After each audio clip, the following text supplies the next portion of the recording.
inteligencia artificial. Con una trayectoria académica sólida y una calidez humana que la distingue, la doctora Forés ha impulsado proyectos en redes internacionales que inspiran a repensar la educación como un espacio de transformación, sentido y bienestar. Su aportación científica motiva a educar con conciencia, resiliencia y compromiso en la era de la vida. Doctora en Filosofía y Ciencias de la Educación, licenciada en Pedagogía por la Universidad de Barcelona. Sin más preámbulo, dejo el micrófono para Ana Forés.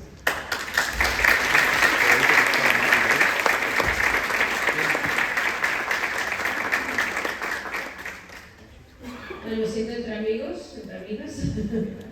Con Remy y Lilia llevamos muchos años de amistad. Con la red, evidentemente, o sea que gracias a todas y a todos por esta oportunidad. ¿Aún tenéis energía? Sí. Después de los pastes más. ¡Viva los pastes! Muy bien. Pues es un poco lo que os voy a presentar con un poco de ligereza, porque tenemos que coger el autobús para ir a nuestro edificio para poder seguir con las maravillosas ponencias de todos y todas vosotras. Es esto, es hablar un poco de innovación educativa humanizada en esta época que nos ha tocado vivir, está contextualizada en la inteligencia artificial. Intentaré provocaros más que daros respuestas y espero que os parezca bien. Entonces quería empezar justamente así. Si os dieran un libro de cómo queréis que sea la educación, ¿sí? ¿Cómo que quisierais que fuera la universidad? ¿Qué pondríais en ese libro? ¿Pondríais evaluación? Seguro. ¿Qué pondríais en ese libro? Técnica. ¿Qué más pondríais en ese libro? Ciencia, disciplina, pensamiento crítico, ética, democrática, diversión, creatividad, humanismo, diversidad, docentes y discentes, alma de la universidad.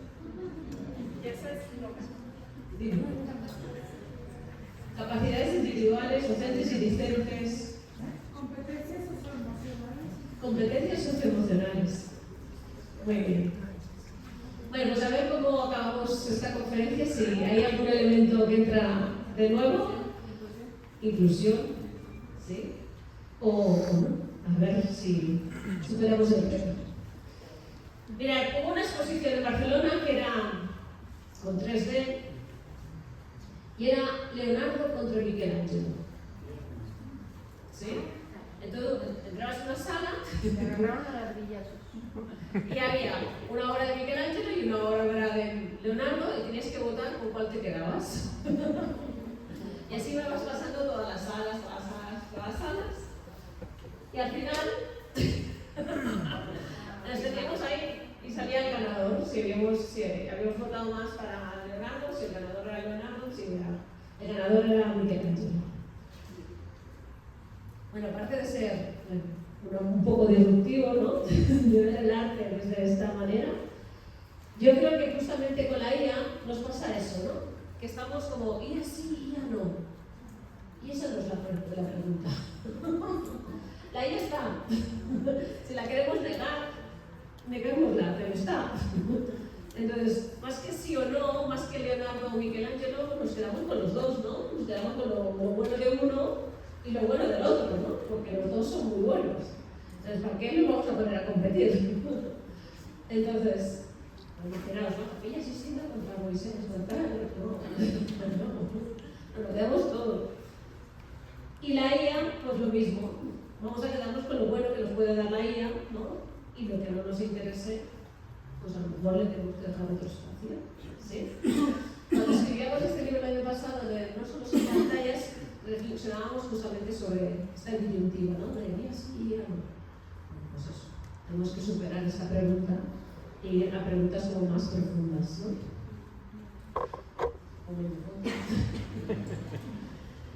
Bien, ya sabemos, y aquí en la sala hay gente más experta que yo en IA, ¿no? Sobre las ventajas y no ventajas de la IA más en educación y en educación superior, ¿no? Sabemos que las cosas que tenemos que tener en cuenta, de las cosas que nos puede facilitar, ahora estaba hablando con mis compañeras, ¿no?, sobre la IA en investigación, para hacer una revisión sistemática, ¿no?, lo que nos puede favorecer la vida, y bienvenida sea, ¿no?, si es para eso. Y enseñar a nuestros chicos justamente a hacer un buen uso para que no se pierdan ese espíritu crítico, ¿no?, ese pensamiento crítico que ahora volvemos a existir, ¿no? O a dejar de pensar, que eso es un gran peligro. Eso es un gran peligro. Muy bien. Entonces, si no podemos cambiar el horizonte, a lo mejor tenemos que cambiar la perspectiva. O sea, si la IA está aquí, esta es una realidad, y entonces con eso tenemos que navegar, que educar, que trabajar, y también en la universidad. Bien, ¿qué tienen en común Nélida y Jane Goodall? Nélida es una maestra de toda la vida, directora de escuela, una gran referente en el País Vasco, en España. Y Jane Goodall, ¿ya la conocéis? ¿Sí? Jane Goodall tenía frases muy bonitas, pero una de ellas dice eso, ¿no? Todas tus acciones causan un impacto, solo tienes que decidir qué impacto quieres causar. Yo creo que esto es una de las premisas que tienen que aprender nuestros estudiantes. ¿Qué impacto quieren causar nuestros estudiantes? ¿Qué huella quieren dejar en el mundo? ¿Quieren dejar una huella de me ahorro energía y no estudio y lo delego todo a la IA? ¿Y eso es mi legado? ¿O mi legado es una creación propia intelectual que yo quiero dejar en el mundo? ¿Sí? Nélida sacó este libro justamente ahora que se ha jubilado, que se llama así, Alto y Claro. Alto y Claro. Es una expresión, ¿no? Alto y claro, o sea, más alto no te lo puedo decir, y más claro tampoco, ¿no? Y una de las cosas que ella decía era recuperar una frase de Freire que dice, ¿no?, la persona educada ha pasado de una mentalidad ingenua a una mentalidad crítica. O sea, ¿qué ha de hacer la universidad? Pasar de una mentalidad ingenua a una mentalidad crítica. Esa es nuestra misión. Esa es nuestra misión. Sabe pensar, discernir, analizar, comprender la realidad y además desarrolla una dimensión ética. Bueno, ya decíais un taller de ética ahí, ¿no? La persona educada tiene un compromiso con los valores. Eso es lo que tenemos que hacer en la universidad. Creo yo. Podéis no estar de acuerdo, ¿eh? Tampoco os tengo que convencer de nada. ¿Sí? Bien. Os vuelvo a comparar. Jane Goodall, la mantenemos ahí porque la reconocéis. Y aquí traigo a Alfons Cornella. Alfons Cornella es un gran innovador, como tema era de innovación. Es una persona muy prospectiva, o sea, sabe ver mucho para dónde vamos, ¿no?, cuáles son las tendencias del futuro.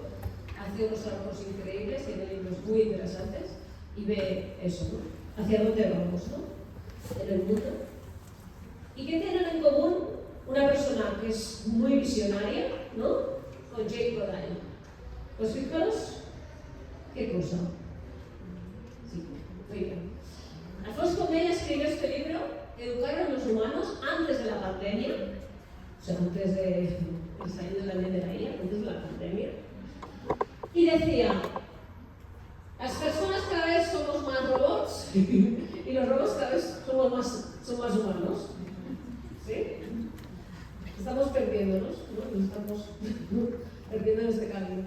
Dice, pero ¿qué es lo que nos hace puramente humanos? Dice, lo que nos hace puramente humanos, que la IA aún no puede, es la capacidad de hacernos preguntas. Entonces, otra de las cosas que seguro tenemos que seguir enseñando en la universidad es la capacidad de hacernos preguntas. No de hacerles preguntas, sino que ellos se hagan las preguntas. ¿Sí? Porque si ellos hacen las preguntas, estamos trabajando su curiosidad, y si trabajamos su curiosidad, estamos trabajando sus ganas de aprender. Y Jim Goodall dice lo mismo. Lo que nos hace humanos es nuestra habilidad de hacernos preguntas. Fíjate, una bióloga, un innovador, un ingeniero, un innovador, coinciden en esto. Pero no solamente ellos. Ignacio Morgado es un gran neurocientífico que tenemos también en Barcelona. Dice, la importancia de hacerse preguntas, de potenciar la curiosidad y la lectura para multiplicar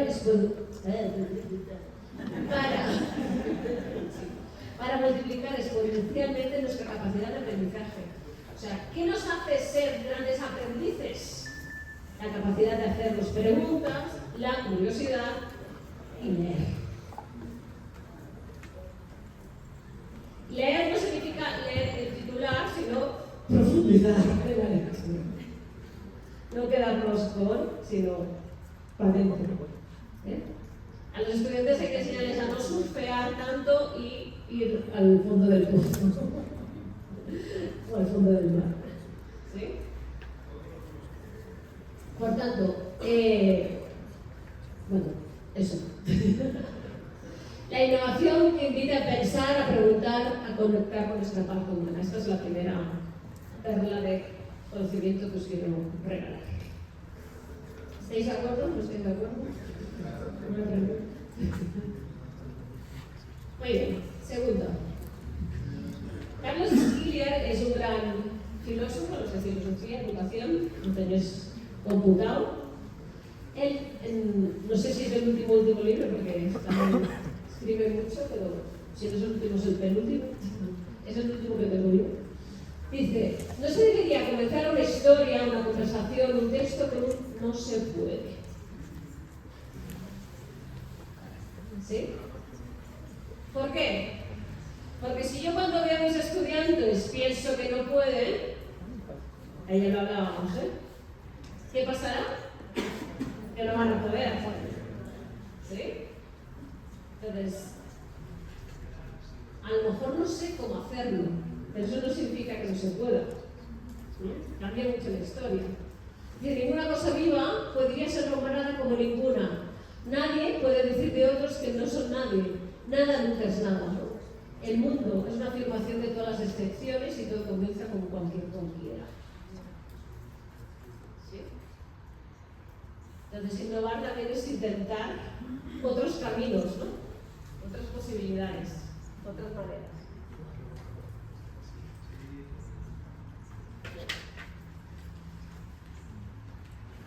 Hay muchos estudios que hablan sobre la IA y sobre lo que hay detrás de la IA. ¿A qué les estamos regalando todos los datos? ¿No? Todo lo que es gratuito nunca es gratuito, eso ya lo sabemos, ¿no? Y este es un artículo muy interesante sobre eso, sobre la soberanía de la agencia transformadora para abordar la digitalización de la escuela, ¿no? O sea, ¿a quién estamos dando el poder de nuestra información? Para ser críticos también nosotros como profesores, evidentemente, ¿no? Queremos que los estudiantes sean críticos, pero nosotros también tenemos que ser los primeros críticos. Y Harari también nos lo dice, ¿no? Dice, si no entiendes la inteligencia humana, ¿cómo vas a intentar entender la IA? O sea, lo primero que tenemos que entender es eso, cómo funciona el cerebro, cómo aprendemos, cómo somos, ¿no? Cómo es ese proceso. Y a partir de ahí sí que podemos profundizar en la IA. Pero muchas veces no, nos vamos directamente a la IA sin haber entendido realmente cómo funciona el cerebro. ¿Sí?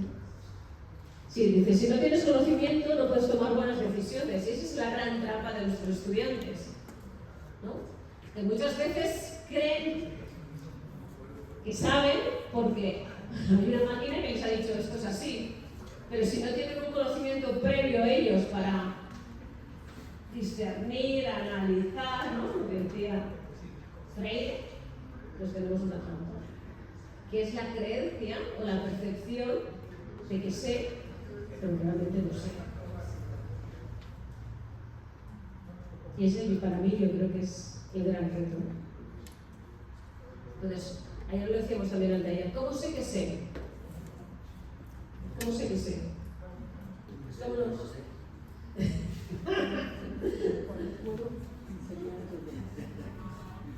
¿Cómo ¿Cómo sé que sé? Cuando puedo transmitir el conocimiento. Muy bien, ¿vale? Muy bien, estabas atenta en clase. Porque eso ya lo sabía. ¿Sí? Yo sé que sé cuando lo puedo explicar a otra persona. Entonces, cuando a un estudiante tú le preguntas y dices, pues, vuelve a la casilla de salida, vuelve a la casilla de salida, y volvemos a empezar.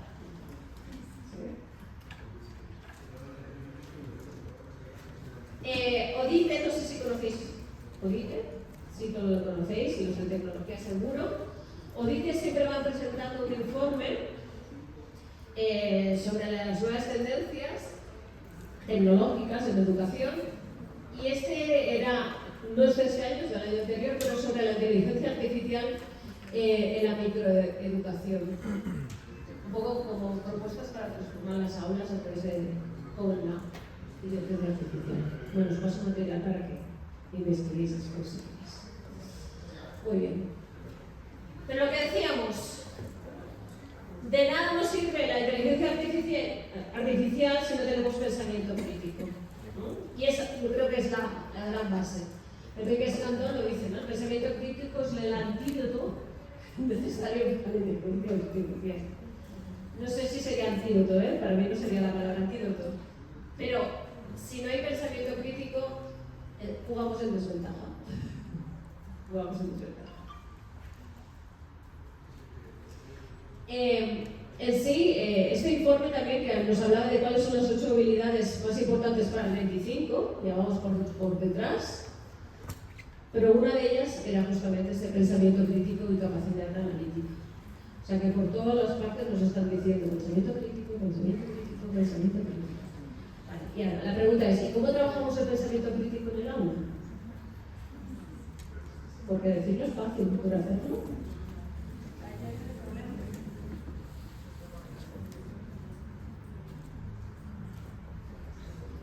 Claro, para tener pensamiento crítico primero tenemos que tener pensamiento,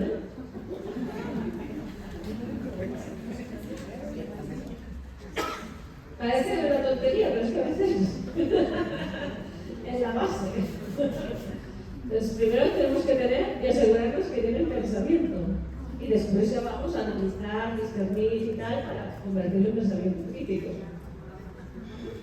Entonces, cualquier rutina de pensamiento de, por ejemplo, ¿qué te hace decir eso? Entonces, ¿cómo yo he llegado hasta ahí? ¿Yo me doy cuenta de mi razonamiento para llegar hasta ahí? No es porque alguien me ha dicho, lo he leído, lo he visto.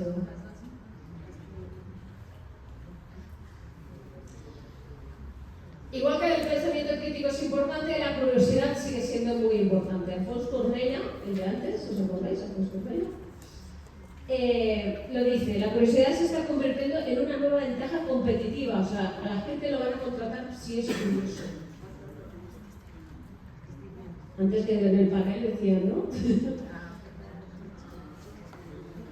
¿Por qué la curiosidad es una ventaja competitiva?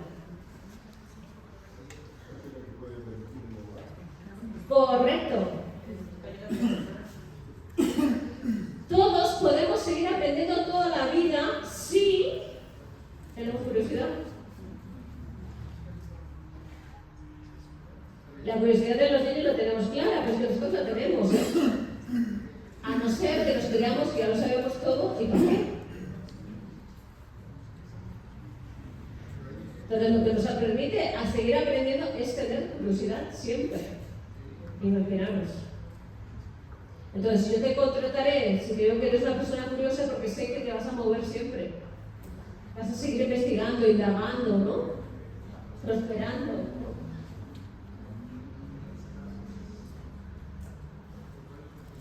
En el mundo donde reina la distopía, ¿no? Muchas veces lo que necesitamos son esas mentalidades rebeldes y radicales. Rebeldes en el sentido, ¿no?, de seguir innovando, ¿no? De seguir, bueno, si vamos por aquí, pues ya estamos bien ya, pero ¿no lo podemos hacer mejor? Ya lo hemos hecho mejor ya, pero no podemos hacerlo más mejor. ¿Sí? Necesitamos esas mentes que no se confundan. Necesitamos esas miradas más críticas, más profundas, ¿no? Y con duelo.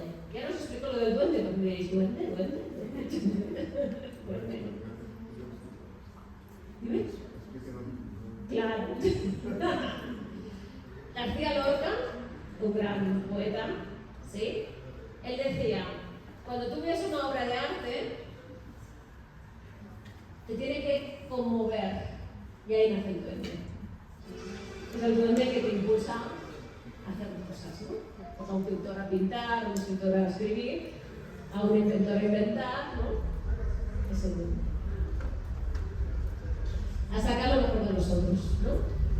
Ahí tenéis de cómo trabajar el pensamiento crítico en el tiempo de ahí. Bueno, no es la Biblia, es decir, que es un documento que podéis encontrar, aparte de otros documentos que seguro están también, ¿no? Pero Franco Videla es un gran referente en este campo, ¿no? Cosas sencillas, no automatizamos, sino que ¿no? Intentamos indagar, ¿no? Intentamos ir más allá, no delegamos el criterio, sino que lo fortalecemos. O sea, la IA nos ayuda a mejorar, pero no es la base. Es el barniz, no es la base, es el barniz. ¿Sí? Y no reproducimos respuestas, sino que intentamos generar nuevas respuestas. Por tanto, la segunda premisa que os ofrezco es eso, un futuro para leer, comprender y argumentar y para fomentar ese espíritu crítico. ¿No? Ahí está. ¿Estáis bien? Os veo así. Somos críticos varias. Si soy muy malo, de humanizar los consumidores. Nos pasa que hay personas, por eso me conviene. Ana Francisco Pinar de los Ríos, también un gran referente hace ya 100 años, ya nos decía, ¿no? Dice, no es pues el mejor maestro el que más sabe, sino que sabiendo lo necesario tiene el don de saberlo enseñar, esto es, saberlo ver, entender, pensar y relacionar. O sea, ¿cuál es nuestro papel como profesores? Hacer que ellos sepan, ¿no? Que darles curiosidad, que nos vean apasionados para que ellos se apasionen. Ese es otro de las cosas a traer.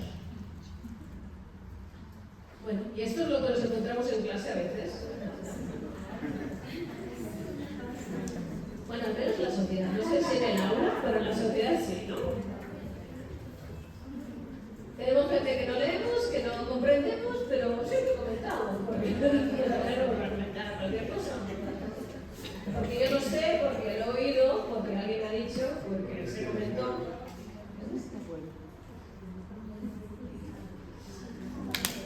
Homenaje, que sepáis que esta foto la puse antes de la muerte, porque la presentación la entregué hace una semana, pero digo, qué bien que estaba ahí, qué bien que estuvo ahí, ¿no? Fijaros lo que nos decía Hernán Morella. Dice, la IA puede dar miedo, pero temo, sobre todo, la inteligencia humana superficial.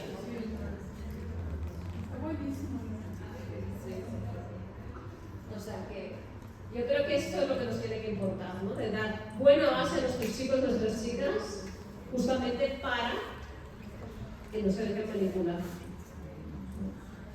para que sepan pensar antes de. Sí. Lo que decíamos antes, cada vez los humanos somos más máquinas y las máquinas son más humanas, ¿no? Las máquinas se están transformando en ese lenguaje antropomorfizante.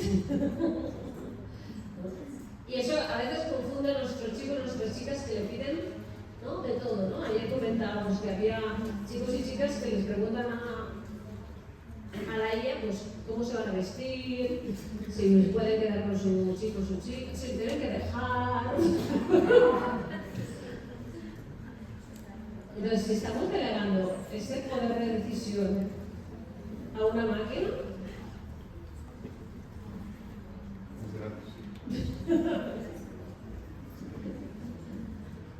imaginaros dónde estamos entrando, ¿no? Por tanto, necesitamos mucho pensamiento crítico y mucho pensamiento base de primeras. Y yo creo que también esta frase es muy potente, ¿no? Porque muchas veces no le damos ese valor, ¿no? Dice, imagínate que al leer un libro no existe la opción de volver la página atrás, ¿no? Porque muchas veces leemos y volvemos atrás, ¿no? Pero si no hubiera opción de volver atrás, aquí estaríamos mucho más atentos en lo que leemos.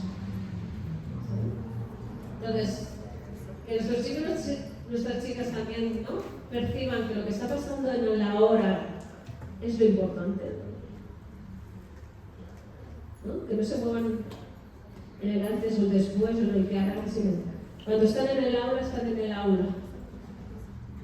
Porque sin atención no hay aprendizaje.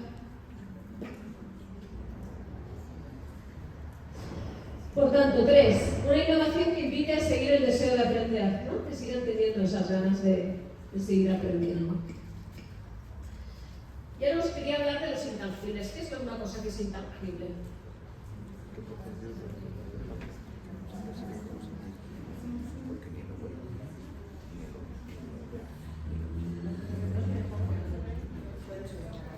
Eso es. Y aquí os quería traer la cebolla.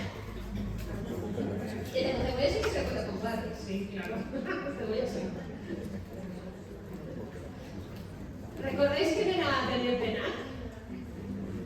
Daniel Pennac. Daniel Pennac. ¿Alguien? Todavía no, ahora que no sabéis. Daniel Pennac es un niño que en la escuela pasa desapercibido. ¿Os suena esto? ¿Tenéis en vuestras aulas alguno que pasa también desapercibido? Bueno, lo mismo. ¿Sí? Hasta que un día su maestra le dice, ¿tú, Daniel? ¿A ti te gusta escribir?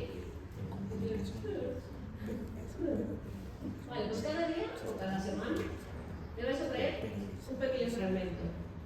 ¿En qué se convierte Daniel Pennac? En escritor. Escritor súper reconocido. Uno de sus libros clave es El mal de escuela. Y hay un fragmento que dice, nuestros malos alumnos, entre comillas, nuestros malos alumnos, de los que se dice que no tienen porvenir, esto os suena, ¿verdad? Estos alumnos. Dice, nunca van solos a la escuela, llamarle universidad también. Dice, lo que entra en clase es una cebolla, y ahí la cebolla de antes.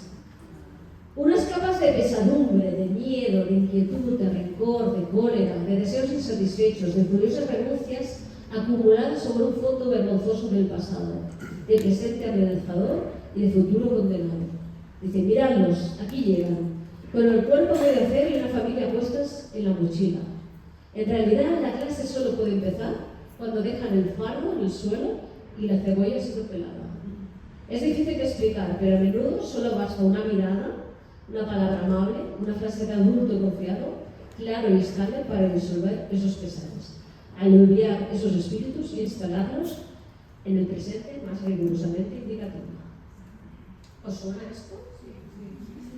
¿A qué lo hacéis?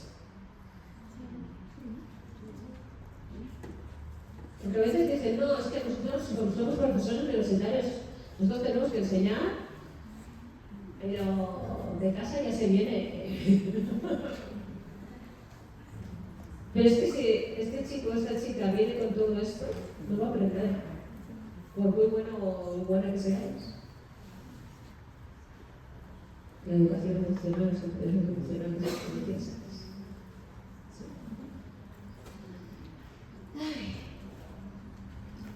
Los Nobeles de Economía, una de las cosas que dijeron era eso, ¿no? El crecimiento disruptivo mediante la innovación, ¿no? Que una manera también de crecer es a través de la innovación. O sea, que la innovación no es solamente porque sí, sino porque nos da un algo más. Por tanto, una innovación para proteger los intangibles, ¿no? Estos chicos, estas chicas que no se ven, pero que son importantes de ser vistos y reconocidos. Y vale, ¿sois más inteligentes que un chimpancé?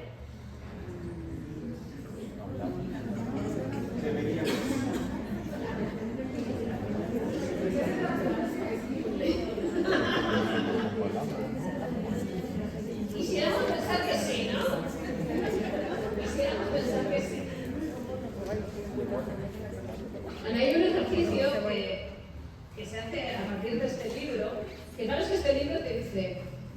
10 razones por las que estamos equivocados sobre el mundo y por qué las cosas están mejor de lo que piensas.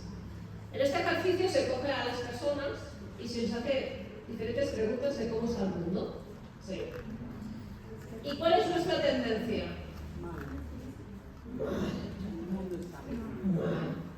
O sea, en cada una de las respuestas, lo peor. La peor. Lo podía haber hecho, pero no lo he hecho. Pero podíais caer ahí. Y el chimpancé, como no piensa, hace pim, pim, pim y pica la misma letra. Y a veces el más que nosotros, claro. Entonces, la pregunta es, ¿por qué como cerebros humanos tendemos siempre a pensar lo peor? El libro intenta demostrar que no estamos tan mal en cifras, sobre enfermedades, sobre vacunas, sobre economía, sobre educación, sobre todo. Si no estáis de acuerdo, escribís a ellos.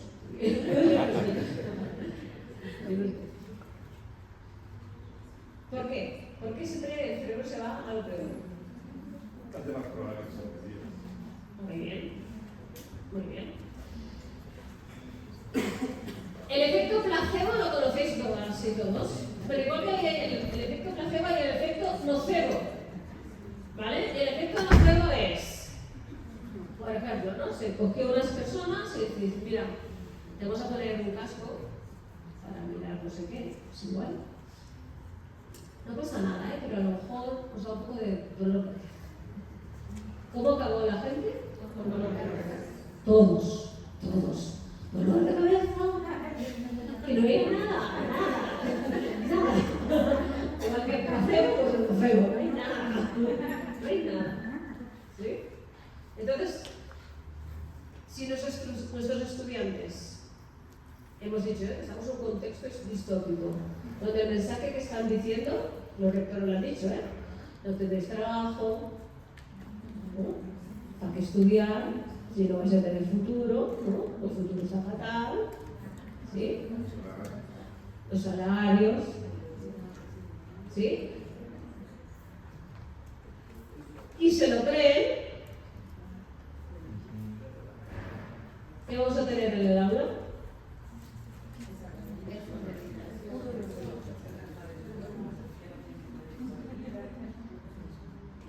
Y ese gran índice de suicidio. Por eso decíamos que necesitamos pensamiento crítico, pensamiento, ¿no? Y cambiar la distopía por utopía, sin ser happy flowers, evidentemente. Pero decir, bueno, las cosas están así, pero ¿yo qué puedo hacer? Los chicos y las chicas tienen mucho potencial. Pero si se creen que no pueden, no van a poder. Yo siempre pongo el ejemplo, estaba trabajando en las STEM, cuando las STEM aún no se conocían, y llegó un proyecto justamente pues eso, de trabajar en las STEM con las niñas. Entonces, necesitamos mujeres y por eso me cogieron a mí. Dice, mira, tienes 12 semanas para coger 5 niñas, yo y otras mujeres, 5 niñas, y en 12 semanas las niñas, que yo no conocía, tienen que identificar un problema real, buscar la solución y crear una app para esa solución. Y lo hicieron. 12 semanas. 2 horas semanales. Lunes después del colegio. Y lo hicieron. Imaginaos si todo el mundo nos ponemos a pensar un problema real y buscar la solución, y en 12 semanas lo solucionamos. ¿Y por qué no?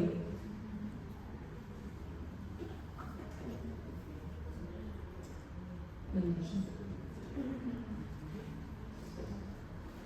Mario Sigman es el de antes, el micrófono. Y este es Álvaro Pascual-Leone, del taller de ayer por la tarde.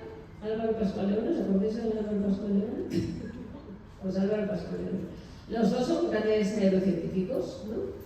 Y Álvaro Pascual-Leone estaba haciendo un estudio y Sigman lo fue a ver, el marido de Sigman lo fue a ver. Y dice, mira, te voy a poner una cosa que lo que va a hacer es inhibirte para que tú puedas tomar buenas decisiones. Bueno, una estimulación magnética transcraneal, ¿no? Para activar o inhibir las regiones cerebrales, ¿no? Total, que cuando se la activaba, le intentaba, le retaba y Mariano Sigman no podía inhibir. Entonces, no podía inhibir significa, no cojas ese vaso, pues se le baja y no, ¿vale? O no hagas esto, como no tiene control, lo hace. Bueno, ¿por qué? Porque todas las funciones ejecutivas, las cognitivas complejas, ¿no? Nos están definiendo y son las que son las encargadas pues, de planificar, de tomar buenas decisiones y tal. Claro, estamos a un paso de tener la tecnología para controlar nuestro cerebro. ¿Estamos? Sí. Así. O sea, va a cambiar la noción también de pensamiento, ¿eh? Y la toma de decisiones. ¿Si una máquina toma la decisión por ti? Cuidado. Por tanto, toda la parte ética y los neuroderechos, que tanto habla Rafael Lustre, es un gran tema. Porque si me pueden desinhibir o inhibir, ¿quién toma la decisión? No. Ahí estamos. Hay un libro muy bonito que se llama así, La pequeña filosofía de los pájaros, que hace, esto es más para familia, esto ya no es universitario, es familiar, que hace una metáfora entre los diferentes pájaros, ¿no? Y la filosofía de la vida, ¿no? Entonces, una de las cosas que dice es, los pájaros, claro, pasan una etapa que se despluman, pues eso. Entonces se sienten muy vulnerables porque es el momento, ¿no? Dice, pero todo es así. Ellos dudan de cuando se posan en una rama, si la rama se va a romper. Ellos en qué confían, en su capacidad. Yo creo que este es el mensaje de a los estudiantes, ¿no? Podréis volar más o menos, ser más fuertes o menos fuertes, pero sabéis volar. O sea, no os importe dónde estáis posándoos, sino la capacidad que tenéis para alzar el vuelo. Por tanto, un futuro para tomar buenas decisiones, para saber discernir hacia dónde queremos ir. Y hablaré un poquito de la arquitectura del bienestar. Este es un libro que también hicimos el año pasado, sobre la importancia justamente del contexto en el aprendizaje, ¿no? El hecho de que estemos en un contexto cerca de la naturaleza es muy diferente a un contexto que está sin contacto con la naturaleza, ¿no? La temperatura, imaginaos que aquí estemos ahora a 40 grados, pues ya no me estaríais aguantando. Entonces, muchas veces no tenemos en cuenta temas de contexto, de arquitectura, pero que están interfiriendo en el aprendizaje.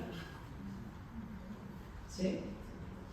Estas sillas no invitan a la participación, por ejemplo, pueden ser cómodas, pero no invitan a la participación. Entonces, si queremos que nuestros chicos participen, a lo mejor también tenemos que ayudar que el contexto facilite estas cosas, ¿no? Y entonces, ¿cómo favorecemos esos espacios de bienestar, ¿no? De crear posibilidades de vínculo, ¿no? De crear posibilidades de relación.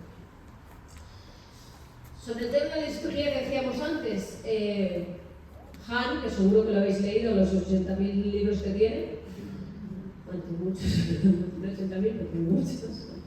Uno también, no es de los últimos, es porque también escribe 2 o 3 libros por año.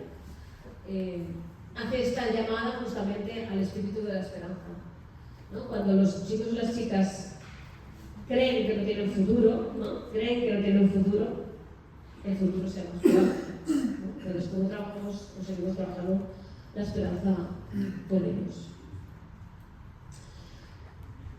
Han dice, ¿no? A base de miedo no se crea ninguna comunidad, ningún nosotros, ¿no? Si yo tengo miedo, yo no confío. Para yo confiar tengo que dejar de tener miedo. Y te tengo que ver a ti como un otro igual que yo, ¿no? Un legítimo otro que decía natural. ¿Sí? La esperanza, en cambio, conlleva esa dimensión del nosotros, es el fermento de la revolución. ¿No? Esto también es Freire, ¿eh? Más reciente, pero esto es Freire. Por tanto, un futuro para la esperanza. Futuro para poder crear, para ser más humanos y seguir viviendo. Y ahora sí, ¿cómo acabaría este libro? ¿Habréis puesto algún ingrediente nuevo en este libro o no? ¿Qué? ¿Qué has puesto? La esperanza. ¿Qué más habéis puesto en este libro? El bienestar. Curiosidad. La curiosidad. La perseverancia. Distopía. No. La utopía. La libertad. Flexibilidad. Visibilidad, perdón. Empatía. Muy bien. La autorreflexión. Lo intangible. Espacios para hacer preguntas. Sí. Pensamiento de nosotros. Qué libro más interesante, ¿eh?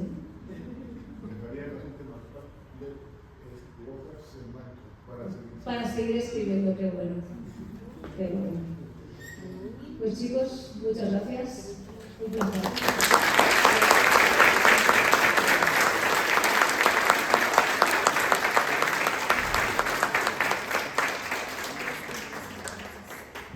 Por cuestiones de tiempo solamente vamos a tener una pregunta. Si alguien quiere preguntar algo. ¿No? Por ahí, por favor, adelante.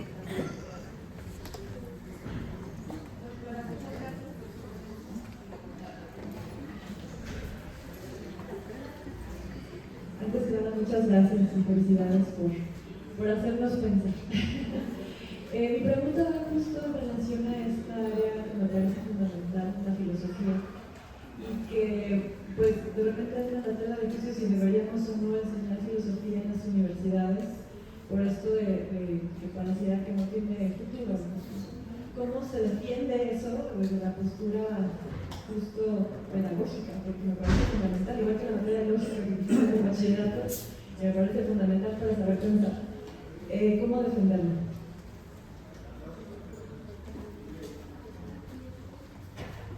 Sí, en una de las clases de Morgado lo decía, ¿no? Que hay que reivindicar la filosofía, porque la filosofía es una de las ciencias que nos ayuda a aprender a pensar. Y en una época que estamos perdiendo la capacidad de pensar, hay que volver a la filosofía. Pues ser transversal, ¿eh? No tiene por qué ser solo una carrera, sino algo transversal. Pablo. De acuerdo al reto, dice, al reto hoy día es pensar. El que no puede pensar es un idiota, es un tas o es un retrasado mental. El que no quiere pensar es un pusilánime, un conformista, un apático. El que no se atreve a pensar es un cobarde. Entonces yo ahí lo pongo justamente lo que al principio planteaba, ¿no? Los griegos lo plantearon en su momento. El que sabe lo que sabe y sabe lo que no sabe, ese pelado sí sabe. Él no critica, no tiene problema. Sabe. Muchas gracias, Pablo, el filósofo. Realmente hay un libro que lo que te dice es: si yo sé esto, lo que no sé es este área. Si yo sé esto, lo que no sé es este área. Si yo sé así, lo que no sé. Por tanto, cuanto más sabemos, más sensación de no saber. ¿Sí? Pues nada, un placer. Ahora han llegado las autoridades.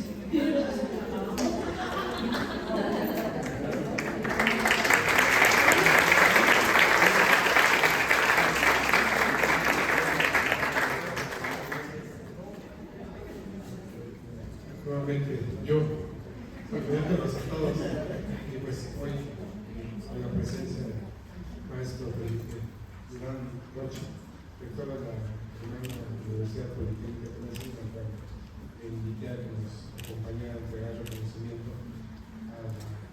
una de nuestras conferencias magistrales, a la doctora Ana Flores. Doctora, muchísimas gracias. Nuevamente bienvenida Hidalgo, espero que la esté pasando de lo mejor y que estos conocimientos, esta charla hoy vertida, pues a todos nos deje algo y nos deje algo en qué pensar, en qué trabajar y en qué escribir. Muchísimas gracias.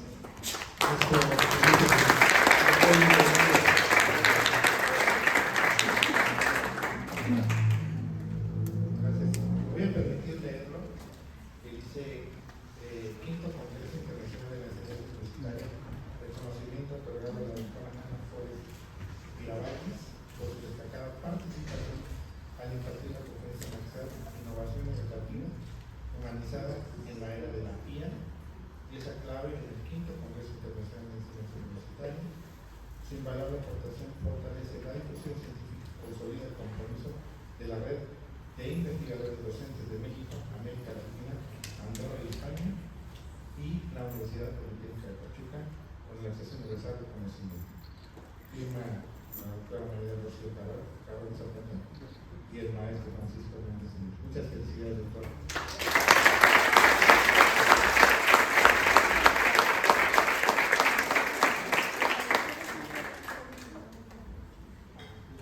Pues yo solamente no me resta más que agradecer a Ana y en nombre de la Politécnica y de la RITMAE, el doctor David Mendoza Arma, rector de la UNIVI, de la Universidad Virtual del Estado de Michoacán, pues hace entrega de este presente. Muchas gracias, que también será nuestro conferencista magistral el día de la clausura. Y bueno, aquí está. Muchísimas gracias, Ana, por estar con nosotros. Gracias al doctor Luis por acompañarnos. Muchas gracias, rector, por estar aquí. Y pues a continuación siguen las mesas de trabajo, las ponencias.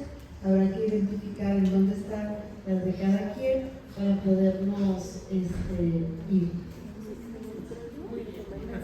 Muchas gracias. Muchas gracias.